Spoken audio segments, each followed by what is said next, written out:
Sabemos, Pai, que os serafins, os querubins e os anjos, 24 horas por dia, proclamam Santo, Santo, Santo é o Senhor.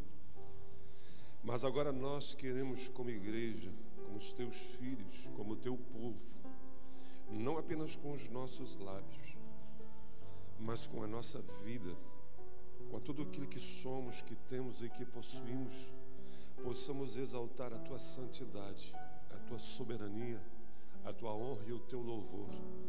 Que o Senhor tenha prazer nas nossas vidas. Vem agora de maneira tremenda e poderosa e fala conosco nesse momento, nessa reunião, através da tua palavra. Usa-nos, Pai, como instrumentos de Deus. Precisamos de ti. Reconhecemos a nossa total carência da ação de Deus, para a honra, para a glória do nome de Jesus. Amém? Aleluia. Você pode assentar-se, meu querido. Quero dizer a todos vocês que é uma alegria muito grande tê-los conosco nesse culto. E se você não sabe, o primeiro domingo do mês pela manhã nós celebramos a ceia do Senhor, quando participamos do pão e do vinho, que representam, que simbolizam o passado, que Jesus morreu, ressuscitou, e representam um futuro, que Ele virá para buscar os que são seus. E essa manhã eu queria compartilhar um texto com vocês que se encontra no Evangelho, no livro de Êxodo, capítulo de número 14. Êxodo 14, é o segundo livro da Bíblia. Vamos ler do verso 9 ao verso 16, Êxodo. Aproveitando o mote que talvez ainda esteja nos cinemas, o filme Êxodos, Deuses e Reis. Se você assistiu, esqueça tudo que você viu lá, porque é tudo muito esquisito aquilo lá. Mas a grande verdade é que nós vamos ler o que a Bíblia fala que aconteceu de fato e de verdade. Mas aquilo lá nos mostra assim, um pouco da grandiosidade da realidade que o povo de Israel viveu. Êxodo capítulo 14, do verso 9 em diante, nos diz assim: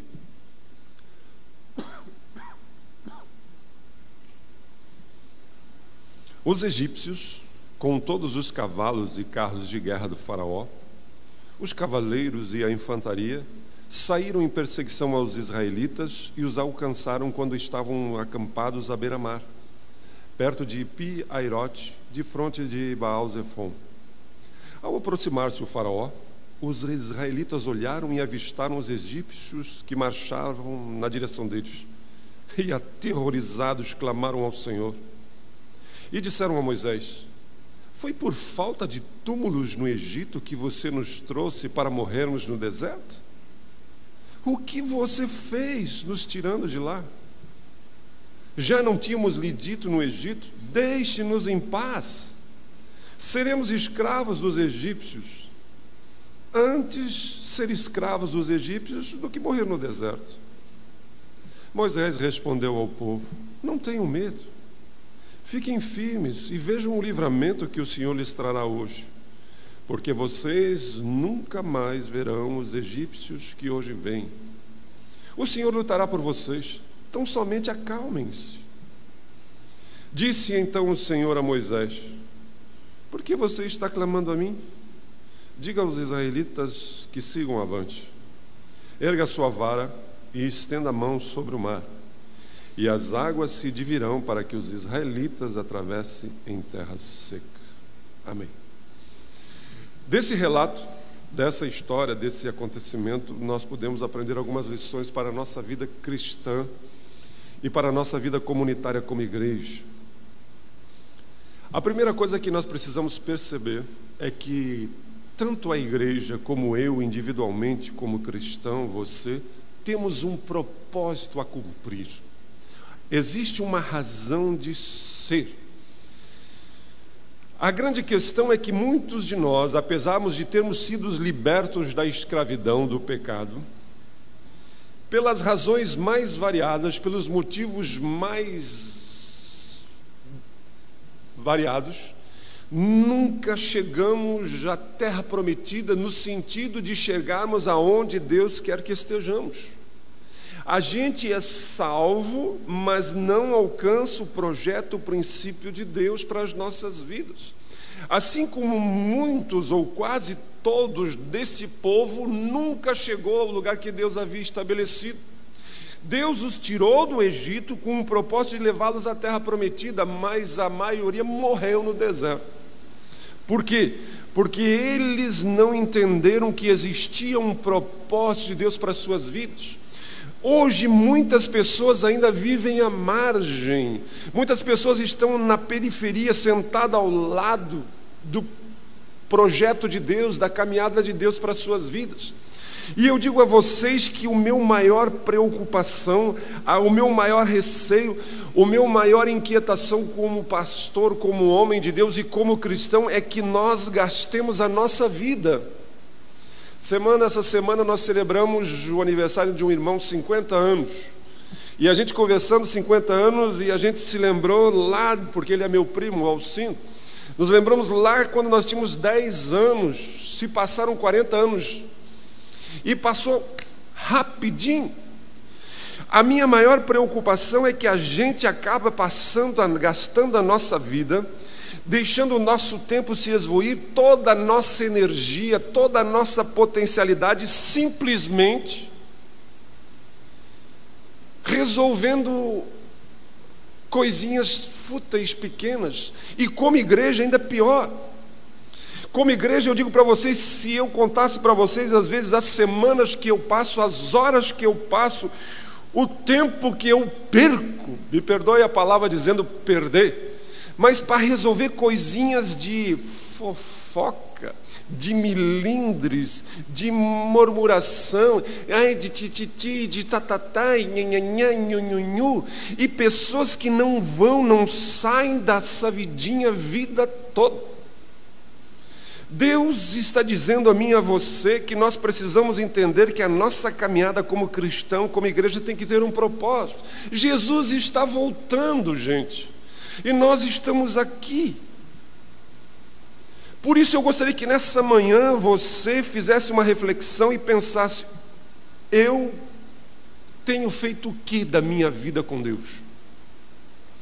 O meu maior receio como homem de Deus, como pessoa, como cristão, é um dia chegar diante de Deus e ter que encarar Deus e dizer, Deus olhar para mim e dizer: Gilberto, eu tinha tantos planos para você, eu tinha tantos sonhos para você, eu imaginei tantas coisas lindas para você, mas você simplesmente não viveu, não realizou nem a metade, devido à sua cabeça dura, devido à sua obstinação, devido a você estar sempre fraco, você está sempre chateado, você está sempre magoado, você está sempre na mesma prática do mesmo pecado, das mesmas abobrinhas, das mesmas coisas.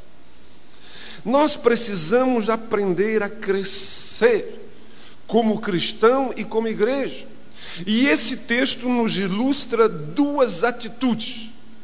Esse texto nos mostra duas maneiras de vivermos a nossa vida: a maneira do povo e a maneira de Moisés. Olhando para essas duas atitudes, nós começamos a perceber que nós temos diante de nós escolhas, nós temos diante de nós opções, decisões que decidem, que vão definir como vamos vivê-la. Olhando para o povo, a gente percebe que esse povo chegou para Moisés e disse: Moisés, depois de ter passado tudo aquilo que, se você assistiu o filme, você viu todas as 10 pragas, Deus agiu de uma maneira tremenda. Eles chegam para eles assim: Moisés, foi por falta de sepultura, não tinha cemitério suficiente que você nos tirou de lá? A escravidão roubou desse povo a razão de ser da sua existência. Gente, qual é a razão de você estar vivo? Qual é a razão da sua existência? Para esse povo faltava propósito na sua liberdade. Para que eu estou livre? Eles não sabiam qual é a razão, porque eles não compartilhavam, eles não entendiam aquilo que Deus queria que eles fossem. Quando Deus chamou Abraão para constituir esse povo, ele disse: Abraão, você vai ser uma bênção, a tua descendência será uma bênção para todas as nações. Deus queria que o povo de Israel entendesse isso. Mas hoje isso continua sendo. A grande verdade é que muitos hoje veem a salvação como um fim em si mesmo. Ah, Jesus me salvou, aleluia, glória a Deus, eu vou para o céu. Ah, que bom que eu conheço a Jesus, que bom que lá em casa nós somos crentes. E acham que isso é simplesmente isso, que Deus nos chamou, Deus nos salvou para resolver os nossos problemas. Que Deus nos chamou para resolver as nossas pendências, para que o meu lar seja legal, para que o meu casamento seja legal, para que os meus filhos cresçam bem, para que eu não me estresse, para que eu tenha alegria, que eu possa deitar, sentar na frente da televisão sem nenhuma preocupação. Para isso que Deus me salvou. Não! Deus está dizendo a mim e a você que Ele nos salvou, Ele tem se revelado, e se você está sentado hoje aqui dentro, e se você está nesse lugar, se você vai participar desse corpo e desse sangue representado pelo pão e pelo vinho, é porque você tem consciência de que faz parte do corpo de Cristo. E Deus não nos salvou, não nos chamou para a liberdade, para vivermos simplesmente livres. Por isso que Pedro, quando escreve, ele diz: vocês foram chamados para ser sacerdócio real, nação santa, povo exclusivo de Deus. Para quê? Para proclamar as grandezas daquele que nos chamou das trevas para a sua maravilhosa luz. A primeira coisa que a gente percebe é que esse povo de Israel não tinha entendido qual era o propósito da sua vida.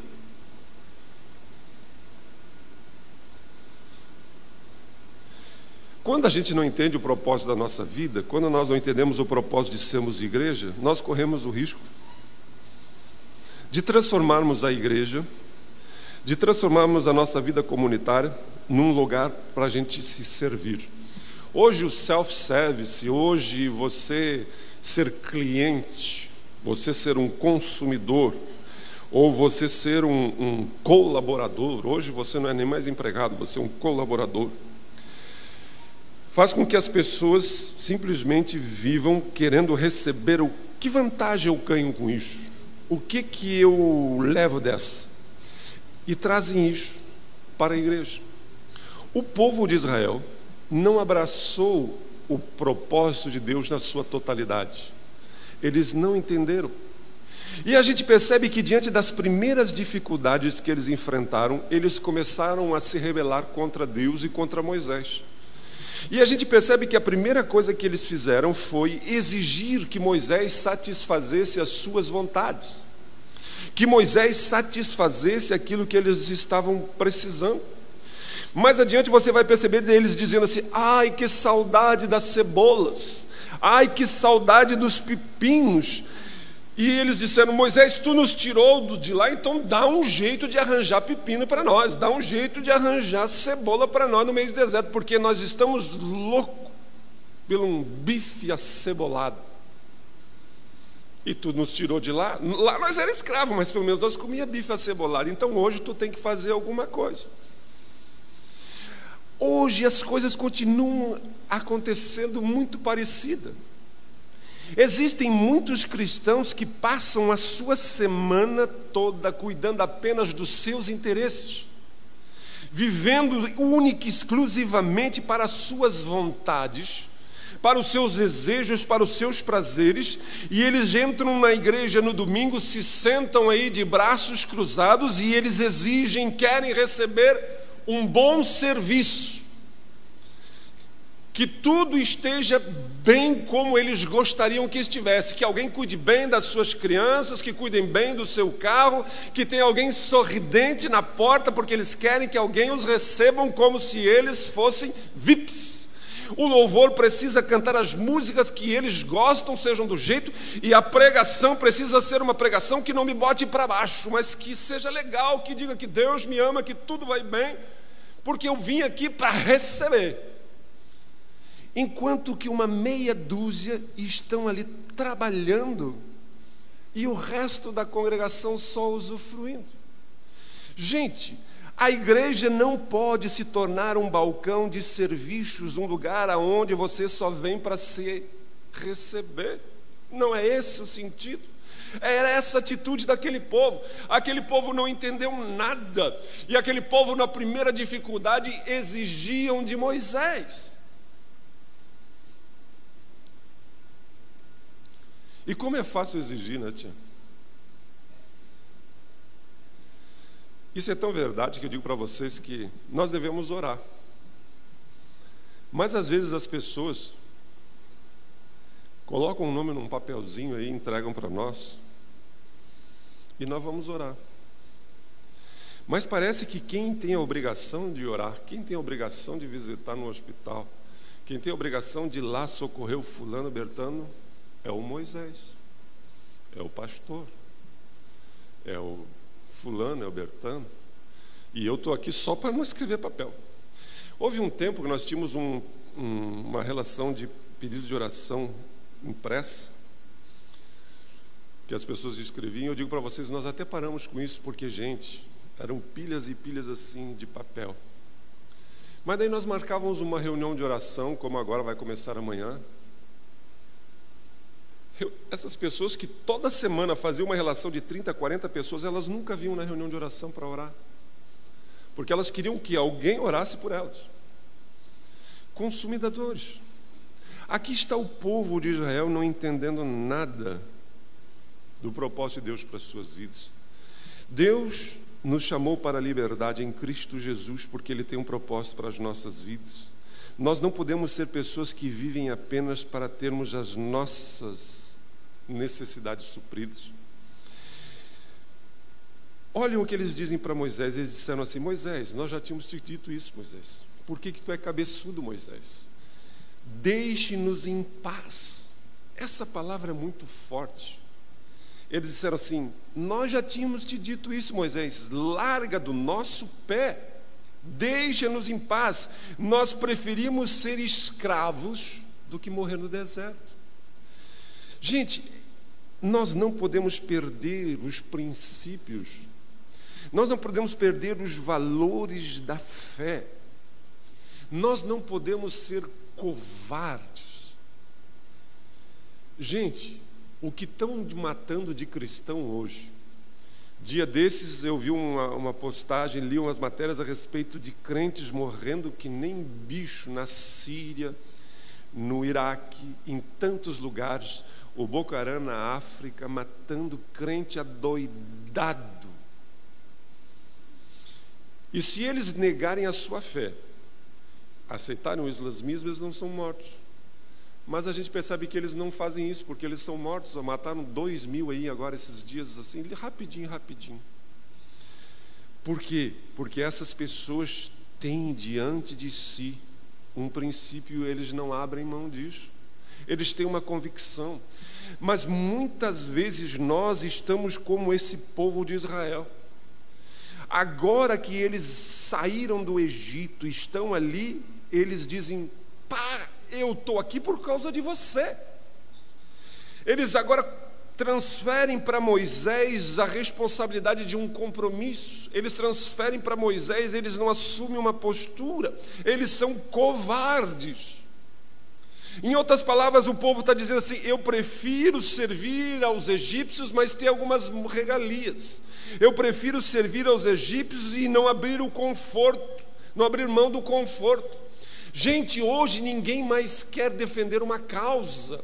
Hoje ninguém mais quer defender um ideal. Hoje ninguém mais quer pagar o preço por nada. Se tiver que pagar o preço por alguma coisa, eu estou fora.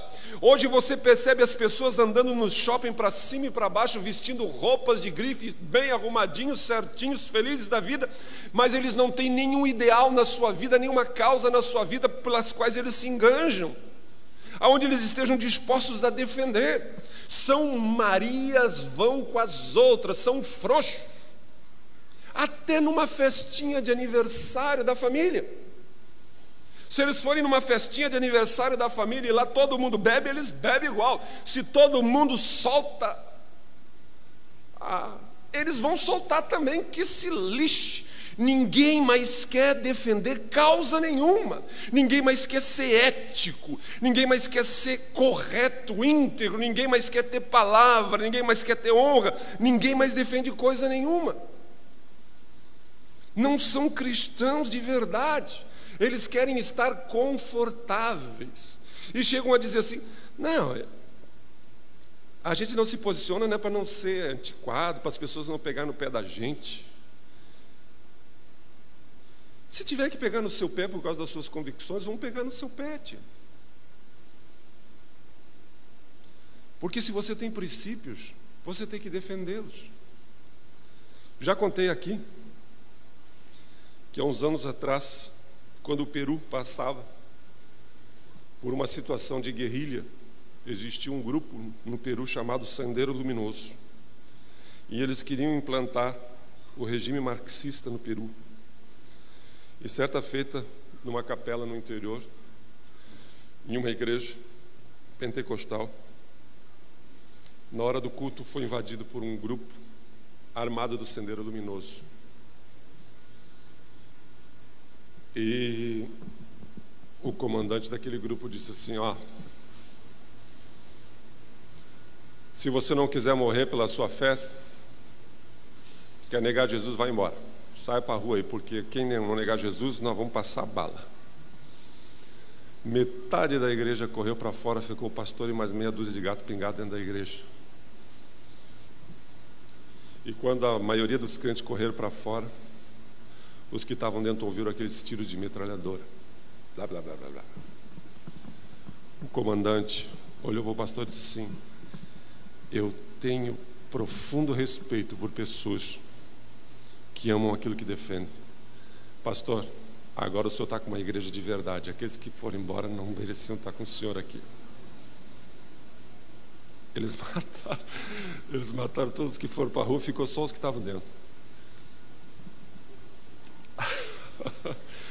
Oh, Jesus! Você já imaginou se isso acontecesse aqui? Espero que eu ficasse. Mas, gente, eu não estou nem falando numa situação de uma bala na cabeça, mas eu estou falando em você ser ético, você não compactuar com a fofoca, com a mentira, você não ser infiel, você não viver uma vida promíscua, você ter princípios. E você não olhar para os Moisés que Deus colocou na sua vida e dizer assim: me deixe em paz. É o que eu mais ouço. Agora o pastor está pegando no meu pé. E eu acho interessante que aqui nessa igreja, pela graça de Deus, todo mundo que entra pela igreja passa pela membresia, e a gente lá na casa da membresia diz assim: nós vamos pegar no teu pé. Todo mundo sabe que nós vamos pegar no pé. Daí todo mundo concorda. É exatamente como esse povo. Quando Moisés disse: Deus tem uma terra prometida, vamos embora, gente, Deus está levando. Oh, lá, vamos embora. Mas no meio do caminho, seu cabra, agora estou aqui sem pepino, sem cebola, no sol, e tu pegando no meu pé. Falta de princípios. O povo não tinha propósito, gente. O povo perdeu os seus princípios, e isso tudo levou-os a viver uma vida sem poder. Observe a ironia. Eles agora olham, levantam a cabeça e veem ao longe o faraó vem vindo. Mas quem era esse faraó? Eles ficaram tomados de medo de um faraó que Deus havia colocado por terra com 10 pragas. Não faziam nem, lá sei eu, algumas semanas, não sei, nem um mês, que Deus tinha humilhado o homem mais rico, mais poderoso do mundo com mão forte. Eles viram esse homem quebrado, esse homem arruinado, dizer: vamos embora. Esse mesmo homem agora, que foi humilhado 10 vezes por Deus, bota medo neles. Eles se sentem totalmente amedrontados. Por quê? Porque faltava poder espiritual na vida deles. É a coisa mais interessante. Quando você vive a sua vida sem propósito, quando você abre mão dos seus princípios, você tem uma vida sem poder espiritual. A sua vida é seca. É claro que nós não podemos subestimar o poder do diabo, mas nós não podemos superestimar o poder do diabo. É impressionante, eu digo para vocês assim, tem pessoas que se somem da igreja. A coisa está muito boa, muito tranquila, está tudo muito bem, eles ficam, daqui a pouco aparece. Alguma coisa apertou o pé dele. E quase sempre alguns vêm com os olhos regalados e dizendo assim: pastor, ajuda a orar, porque o diabo pegou lá, blá, blá, blá. Falta poder na vida.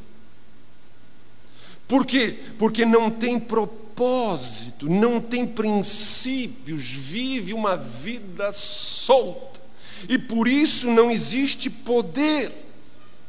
Por isso tem medo de qualquer assombração, de qualquer barulho, de qualquer coisinha, estão apavorados. O que a gente recebe de pessoas querendo que a gente ore por tanta doideira, tanta bobajada, tanta coisa de... Porque pessoas que simplesmente não têm poder na sua vida. Aqui estava o povo diante de uma realidade e eles estavam com medo, por quê? Porque estavam secos, estavam drenados de poder. Gente, nós não podemos viver angustiados, porque se Deus é por nós, quem será contra nós? Mas nós precisamos andar no poder de Deus, no propósito de Deus. Essa era a atitude do povo. Agora ouçam, percebam a atitude de Moisés. Moisés tentou acalmar o povo. Moisés é uma tremenda ironia. Eles estão encurralados, o mar está na frente, as montanhas do lado, e atrás vem Faraó com seu exército, e Moisés diz assim: fiquem calmos. Você já disse para alguém, fique calmo, e ela mandou você longe? Ixi, quantas vezes alguém diz: como é que eu vou ficar calmo desse jeito? Como é que eu vou poder descansar? E a gente diz: calma, fica mais bravo contigo. Parece ironia. Moisés olha para eles assim: fiquem calmos. Até vou ler aqui: não tenham medo, fiquem firmes, vejam o livramento que o Senhor lhes trará hoje. Eles dizem: tu é louco. Como manter? Está tudo contra nós. Por que Moisés teve essa atitude? Porque Moisés era um homem que tinha fé. Era um homem que entendia que a sua vida cumpria um propósito de Deus. Moisés sabia que Deus ia agir, ele não sabia como. Ele não tinha nem ideia do que Deus ia fazer, mas ele dizia: Deus, eu confio em Ti. Tu não me tirou do Egito para me botar aqui numa sinuca de bico e nós acabamos assim. Não, é simples assim. Gente, às vezes a gente acha que Moisés já sabia que Deus ia abrir o mar vermelho, que as coisas... Não, ele foi levado a essa circunstância, a essa contingência, e ele não sabia de nada. A única coisa que ele sabia é que ele confiava em Deus, que ele tinha fé em Deus. Nós precisamos aprender a confiar em Deus, mesmo quando as coisas fiquem confusas, desorientadas. Dia desses eu vi um vídeo na internet de um cabra pintando um quadro em cima de um palco. E ele pega aquele quadro e faz um borrão e começa a pintar daqui, começa a pintar dali. E você diz: o que esse cara está pintando? Você não entende nada do que ele está pintando. Mas quando ele termina, ele vira o quadro e daí você vê, é uma obra de arte. Mas quando ele começou o quadro, era um borrão, era uma mancha de tinta. Moisés está dizendo a mim e a você que Deus é o Deus que às vezes a gente não entende o borrão que Ele está fazendo, o rabisco que Ele está fazendo, aonde isso vai terminar. Mas se eu e você tivermos uma atitude de confiança, se nós realmente descansarmos em Deus e não ficarmos constantemente murmurando, reclamando, dizendo por quê, e confiarmos em Deus, Deus vai nos levar até onde Ele estabeleceu que nos levaria. Deus vai nos conduzir, Ele não nos abandona, a sua presença é certa. Essa era a atitude que Moisés tinha. Ele confiava em Deus, ele tinha fé em Deus. Ele não sabia o que ia acontecer, mas ele sabia de uma coisa: Deus não vai nos deixar. E o mais interessante é que ele olha para eles e diz assim: vede o livramento que hoje o Senhor vos dará. Nós temos uma dificuldade muito grande de descansarmos em Deus. A gente até crê em Deus no passado. Não, realmente, foi uma bênção, Deus cuidou de nós.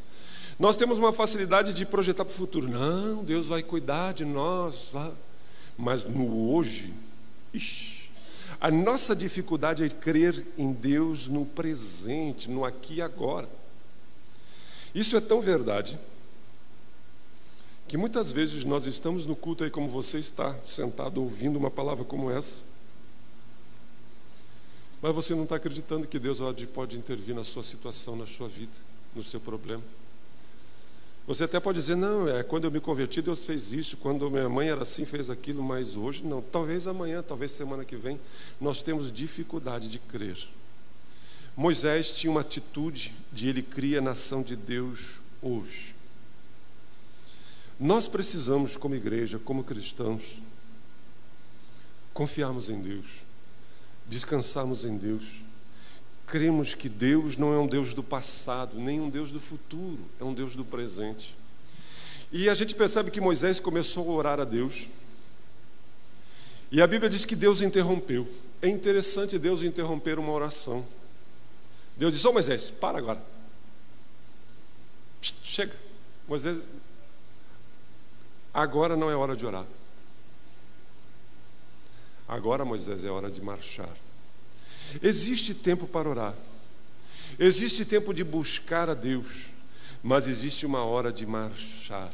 Existe uma hora de colocar em prática o que se sabe. É hora de você agir. Todos nós, com poucas exceções, já ouviu todas as pregações que precisavam ouvir. Já escutamos tudo o que precisávamos saber. Já temos as teorias de tudo que Deus quer para a nossa vida. Está na hora de colocar em prática. Deus nos chamou para sermos uma igreja, sermos cristãos nessa geração de hoje. E eu pergunto a você, qual tem sido a nossa atitude, a sua atitude? Será que nós não estamos agindo como o povo de Israel? Será que nós não estamos simplesmente perdendo o sentido da nossa vida, o propósito da nossa vida? Estamos vivendo em torno dos nossos interesses, a nossa salvação se resume apenas para resolver as nossas picuinhas familiares, domésticas. Nós não nos empenhamos em ser bênção para essa geração. Existe uma nova geração de crianças, de adolescentes, de homens e mulheres que não conhecem a Jesus. O Silvano acabou de falar com muita propriedade de uma menina adolescente, de uma jovem que foram mortas violentamente. E assim são centenas, são milhares, são pessoas que estão aí. E o que eu e você estamos fazendo?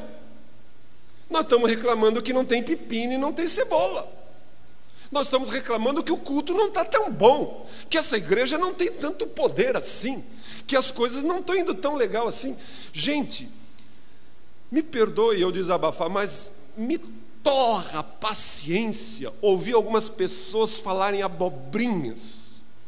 Tem pessoas que questionam a tua teologia, questionam o que você fala, o que você diz, falam um monte de coisa, mas a vida deles não produz nada. É seca, destituída de qualquer fruto para o reino. Mas estão aí, querendo dizer o que deve ser feito e o que não deve ser feito. E eu nunca os vejo sujando a mão em nada.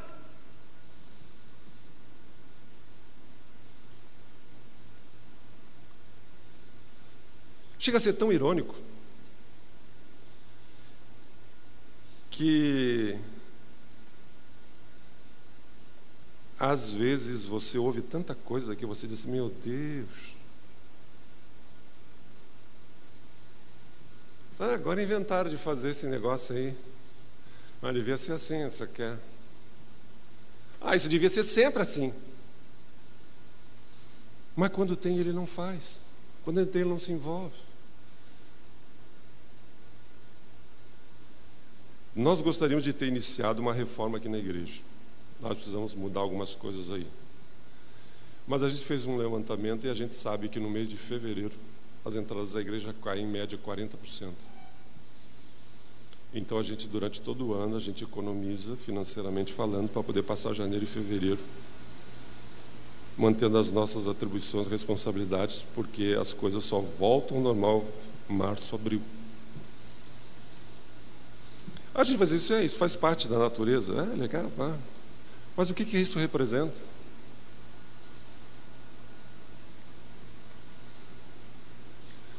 Representa que a gente ainda não entendeu um monte de coisa. Representa que a gente ainda não se envolveu inteiramente. Representa que a gente ainda está como esse povo estava com Moisés, mas não estava com Moisés. Esse povo tinha outras prioridades, o povo tinha outros propósitos, o povo tinha outras coisas, o povo não estava nem aí com Deus e com coisa nenhuma. A nossa atitude não pode ser deixar as coisas acontecerem para ver como fica. Nós precisamos remangar as nossas mãos, as nossas mangas, melhor dizendo, e botarmos a mão. Nós precisamos nos envolver. Semana passada eu falei em servirmos a Deus. O potencial que essa igreja teria, o potencial que nós teríamos se todos nós estivéssemos envolvidos, se todos nós estivéssemos proclamando. Chega de ficar em casa assistindo o jogo e chegar no culto e reclamar que o culto não estava bom. Chega de você viver a semana toda só para você não se dedicar em coisa nenhuma e você chegar e querer ser abençoado. Chega você só se lembrar de Deus, de reunião de oração. É interessante, nós estamos já há mais de anos tendo a primeira semana do mês de oração das 6 às 7. Temos um grupo ali. Veja bem, eu não estou dizendo que você tem que estar na oração das 6 às 7, mas o que me chama a atenção é que de repente aparece um cabra lá. Daí eu olho assim, está passando numa sinuca. E dito e feito, ele passa a semana toda pedindo oração porque está o sapato apertado. Mas o sapato alivia. Passou 2 anos, ele nunca mais botou as caras. Gente, é óbvio que nós vamos ter as nossas dificuldades, mas está na hora de crescermos. Está na hora de amadurecermos. O mundo está clamando por uma igreja que fale menos e se envolva mais.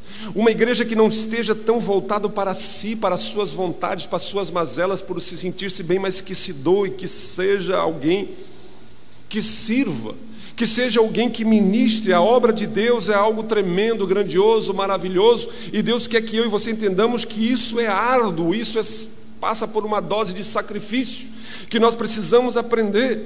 Deus está procurando homens e mulheres que estejam dispostos a colocar a mão no arado e não olhar para trás. Qual vai ser a minha, qual vai ser a sua atitude? Você está mais para Moisés ou mais para o povo de Israel? Você escolhe, você decide. Que Deus nos conceda graça e misericórdia em nome de Jesus. Vamos orar?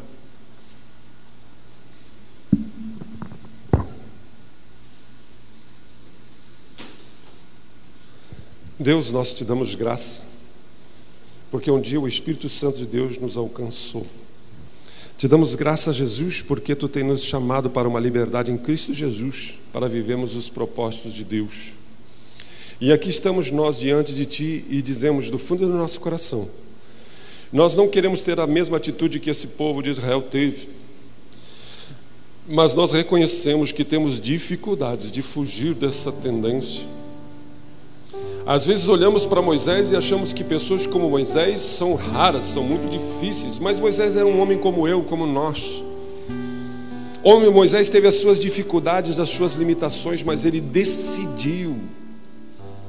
Pai, que agora o Espírito Santo de Deus coloque no coração de cada filho e filha tua a decisão de ser um instrumento de Deus em meio a essa geração, de ser um cristão com propósito, que a sua vida tenha um propósito que não seja apenas os seus interesses, os seus prazeres, a sua vidinha, a sua tranquilidade, a sua aposentadoria, o seu bem-estar, mas que cumpra o propósito de Deus de ser uma nação santa, sacerdócio real, a fim de proclamar. Realmente possamos gastar os nossos dias, a nossa energia, o nosso potencial, de forma que o Teu nome seja glorificado. Nos ajuda, Pai, a não abrirmos mãos dos nossos princípios. Existem, Senhor Jesus, tantas pessoas trocando os princípios de Deus, os valores de Deus por pratos de lentilha, por pepinos, por cebolas, por momentos de prazer. Estão chutando para o alto a companhia dos irmãos da igreja do Senhor Jesus, por um caso, por uma situação financeira, por um momento de euforia, por um momento de prazer. Mas esses prazeres, Senhor, essas circunstâncias vão nos destruir, vão nos levar à morte, mas nos ajuda.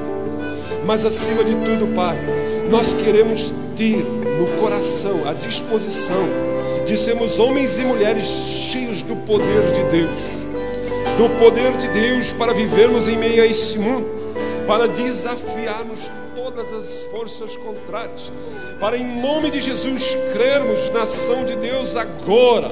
E em nome de Jesus desfazemos todas as obras do diabo, todos os laços que prendem, quebram, que possamos ter uma vida deliberadamente que glorifique o teu nome, em nome de Jesus.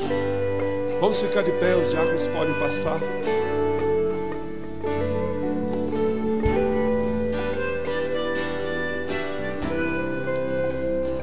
Se você está nos visitando essa manhã e você não é batizado, você não faz parte de uma igreja, ou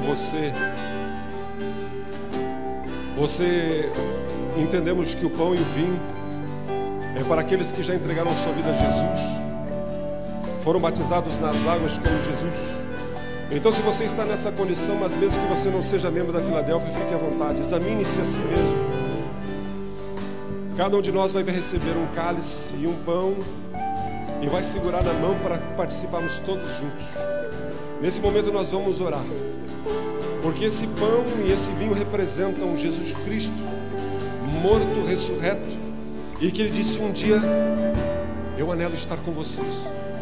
E que todos nós possamos um dia olharmos Jesus nos olhos e dissermos: eu não gastei a minha vida em vão, eu cumpri todo o propósito de Deus.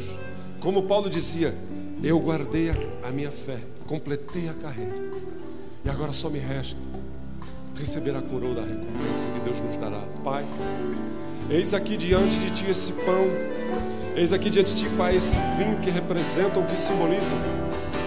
Que agora, Senhor, nós não apenas usufruímos dessas coisas fisicamente, mas que espiritualmente nos apropriemos desse propósito de Deus, desse sentido de Deus. Que tenhamos, Senhor, a coragem de vivermos os valores de Deus em meio a uma sociedade que ri, que zomba. Que tenhamos a coragem, Senhor Jesus, de defendermos o que cremos. Que possamos ser homens e mulheres que vivam verdadeiramente o projeto de Deus, para a honra, para a glória do nome de Jesus, o nosso Deus. Amém. Aleluia. Você pode assentar-se.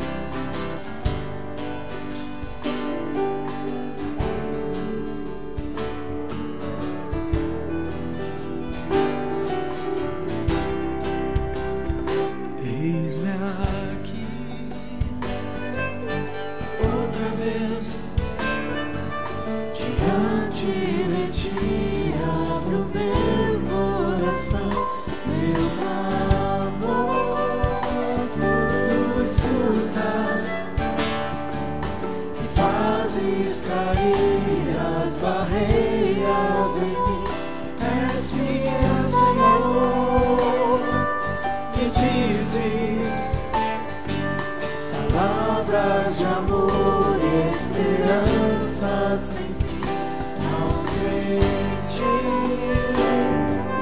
o teu toque, por tua bondade libertas meu ser do calor deste lugar. Eu venho me derramar, dizer que te amo, me derramar, dizer te preciso, me derramar, dizer que sou grato, me derramar, dizer que és poderoso.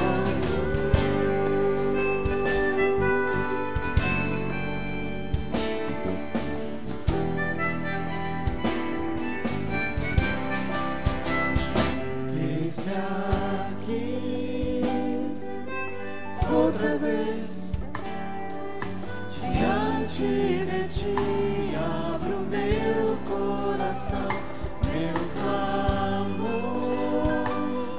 Tu escutas e fazes cair as barreiras em mim. És fiel, Senhor, e dizes palavras de amor e esperança sem fim. Não senti o teu toque, tua bondade libertas meu ser no calor deste lugar. Eu venho me derramar, dizer que te amo, me derramar, dizer que preciso, me derramar, dizer que sou grato, me derramar, dizer que és formoso, me derramar, dizer que te amo, me derramar, dizer que preciso, me derramar, dizer que sou grato, me derramar, dizer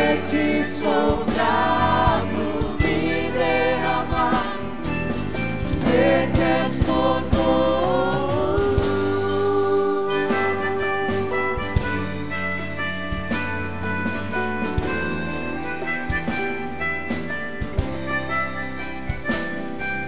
és formoso. Me derramar, dizer que te amo, me derramar, dizer que preciso,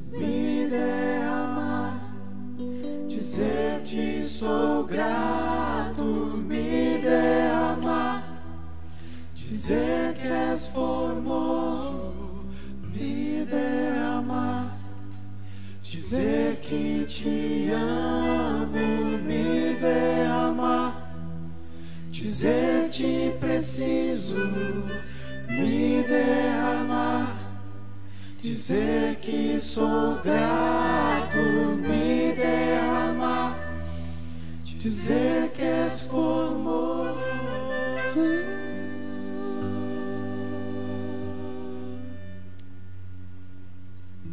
Vamos nos colocar de pé.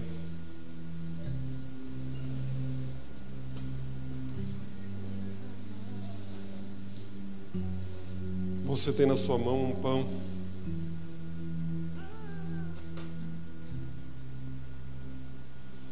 E esse pão era um único pão e foi partido, mas continua sendo o mesmo pão.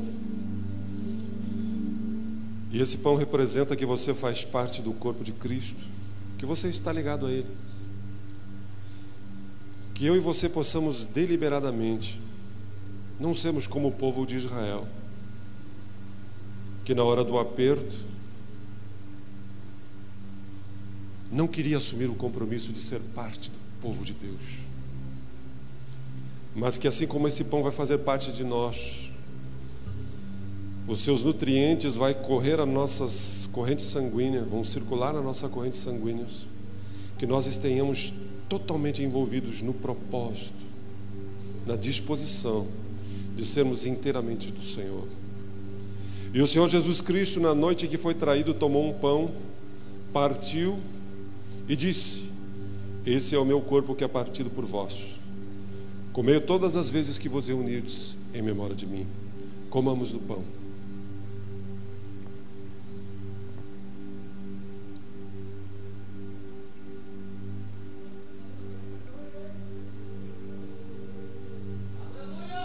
Talvez você e eu tenhamos fraquejado. Talvez tenhamos anegado a Jesus na nossa ética, nos nossos comportamentos. Ou talvez até mesmo tenhamos murmurado, muitas vezes reclamando. Mas o sangue de Jesus nos purifica. Esse sangue, esse cálice que agora vamos beber, ele representa que foi preço pago para que nada nos separe de Deus. Então é possível hoje voltar a estar em plena comunhão com o Senhor. É possível hoje um novo recomeço, porque Ele deu o seu sangue. Então esse ato não é um ato para nos afastarmos de Deus, pelo contrário, é um ato para nos aproximarmos dEle, porque Ele continua dizendo: eu te amo, eu te salvei, e eu tenho um projeto para a sua vida. E Jesus, depois de haver ceado, Ele tomou um cálice e disse: esse cálice é uma nova aliança no meu sangue. Bebei-o todas as vezes que vos reunirdes em memória de mim. Tomamos o cálice.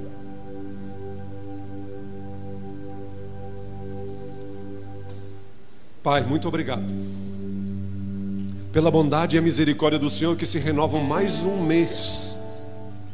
Nós podemos estarmos reunidos como igreja, como família, como filhos do papai. Estamos ao redor da tua mesa agora porque tu és bom. E tu estás nos dizendo que existe algo adiante, muito melhor, que existe um sentido, que existe um propósito. É preciso confiarmos, é preciso descansarmos, é preciso olhar para o borrão que muitas vezes está diante de nós e crer que vai se transformar numa obra de arte. Que nada nem ninguém nos afaste, que sejamos homens e mulheres que cumpram, que sirvam ao Senhor, que se doem, que o Senhor tenha prazer nas nossas vidas, em nome de Jesus, aleluia.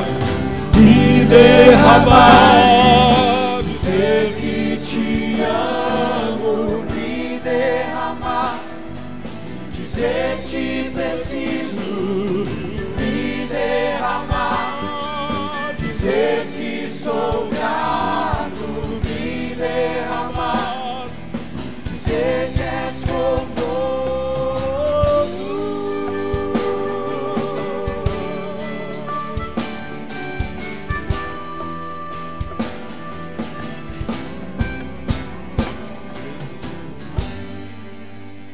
Uma salva de palmas ao nosso Deus, aleluia.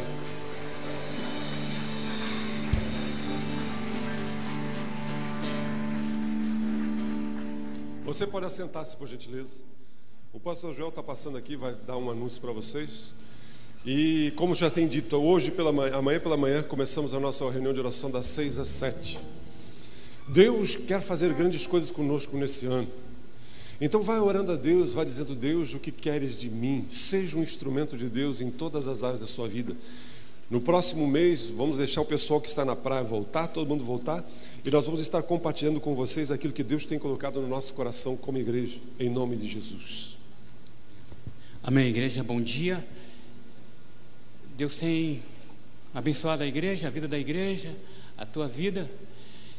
E a palavra de hoje nos diz que nós temos que ser uma igreja dinâmica, uma igreja forte, uma igreja que cumpra o ID de Jesus. Por isso, quero mostrar a você algo importante, para que você possa entender como está o sertão. Vamos lá. Gente, aí ali, eu olho do outro lado. A igreja do sertão, nós fizemos todas aquelas ofertas, e a igreja está caminhando lá. Olha só, pode passar. Quero que você entenda isso. Toda a jornada sempre se inicia com o primeiro passo, e o primeiro passo vocês deram. E aqui está a igreja, vocês podem ver ali, ó, estamos como era antes. O pessoal fez primeiro o batistério, pode passar. Todo sonho que se sonha junto, mais facilmente se transforma a realidade. Olha a realidade agora. Amém? Louva a Deus com palmas. Olha só. Veja só. Em julho, até o final deste mês, já estão colocando o telhado. Amém, igreja? E no dia 11 e 12 de julho deste ano, nós vamos ir para a inauguração lá da igreja. Queremos estar lá, amém? Estão com a gente ou não? Não dá para todo mundo ir, mas alguns vão poder ir. Nós agradecemos, nós como IBFC agradecemos porque somos igreja e queremos participar, ajudar as pessoas, estar junto, e eles têm retribuído isto para nossas vidas, assim, tem sido muito, muito legal, não é? E eles têm agradecido a toda a igreja IBFC, amém, igreja? Pois só, veja só, no sertão, pode tirar agora, nós estamos fazendo aquele trabalho no sertão e estamos também indo agora dia 20 a 22 de fevereiro para São Gabriel, é umas férias missionárias, estamos ali trabalhando, e o ônibus que o pessoal do PAMUV adquiriu está ali, vocês viram ele, e hoje no final do culto vai estar aberto para que você possa visitar ali o Expresso da Alegria. Você pode, logo após que você sair aqui da reunião, você pode visitar. E eu queria louvar a Deus com muitas palmas, porque eles adquiriram este ônibus com muito amor e muito carinho para fazer esse tipo de trabalho, igreja. Um trabalho com uma ação social. Vocês vão ver ali 2 consultórios, que estão formando 2 consultórios de odontológico, não é? Existe um palco para fazer esse trabalho. Então a gente está levando este ônibus junto com o pessoal do PAMUV, não é? O Daniel, estamos levando para São Gabriel nesses dias para fazer esse trabalho, no qual você está também nos ajudando financeiramente também. Veja só, não é só isto. Eu tenho 2 novidades rápidas para você. Primeiro, nós estamos formatando uma parceria na Nova Zelândia, amém, igreja? Louva a Deus com palmas também. Nova Zelândia, pastor André, estamos trabalhando com essa parceria lá com ele. E não só essa parceria, como a gente tem aquela outra parceria lá em Portugal, Espinho, pastor Carlos, e por sinal, estão indo um casal para lá para ficar 15 dias, no dia 6 de fevereiro. Eu convido o Tiago e a Raquel para estar com a gente. O Tiago e a Raquel vão fazer as férias missionárias, não é? Em Portugal, Espinho. O Tiago vai dar uma ajuda muito grande na área elétrica lá da escola, onde tem um seminário, e nós agradecemos pela vida dele, pela vida da Raquel também. Durante esses 15 dias eles vão estar passando um frio lá tremendo também, mas também vão estar trabalhando, amém, igreja? Você pode ficar em pé, nós vamos estar orando pela vida deles, e eu convido os pastores para estar aqui com a gente orando, e vamos enviá-los, não é, com muito amor e muita graça de Deus, amém? Cadê os pastores? Lá estão eles, e por sinal estou vendo uma pessoa aqui chegando também, ó. Olha lá, olha para trás, gente. O pastor David de férias voltando, amém. E o pastor Gilberto saindo de férias. Passa aqui, mano. Vamos estar orando pela vida deles. Você pode colocar suas mãos para trás, vamos estar impondo as mãos sobre eles agora, orando e agradecendo sobre a vida deles. Pastor. Pai, nós te damos graças, Senhor, pela vida do Tiago, da Raquel, e agora quando eles vão, Senhor, somar, edificar lá no continente europeu, sabemos, Senhor, que a tua igreja naquela nação precisa da ação de homens e mulheres que sejam instrumentos de Deus. Então dá-lhes graça, sabedoria, que eles possam deliberadamente, Pai, trabalhar arduamente, que eles estejam revestidos da graça, do poder do Senhor, para em nome de Jesus edificar vidas. Colocamos diante de Ti, Pai, os Teus filhos também lá na cidade de Portugal, no estado, país de Portugal, cidade de Espinho, e em tudo o Teu nome seja glorificado. Também Te louvamos por esse instrumento que Tu destes, Pai, esse ônibus, que seja um instrumento de Deus. Abençoamos o seu andar, o seu sair, o seu voltar, e que em tudo o Teu nome seja glorificado. E que possamos, como igreja, sermos um agente de Deus, de transformação em meio a essa geração.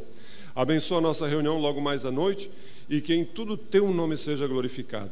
Amém? Aleluia.